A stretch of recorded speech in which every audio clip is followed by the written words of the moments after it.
今日正式踏入農曆7月，除咗7月15號係盂蘭節之外，今個月亦都係孝親月。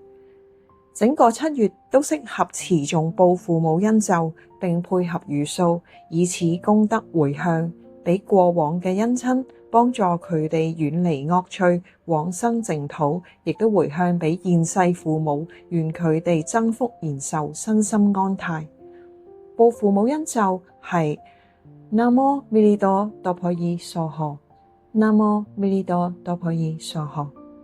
每日至少持誦7次就可以啦。如果父母當中有人長期抱恙或者處於危急嘅狀況，可以每日持誦108次。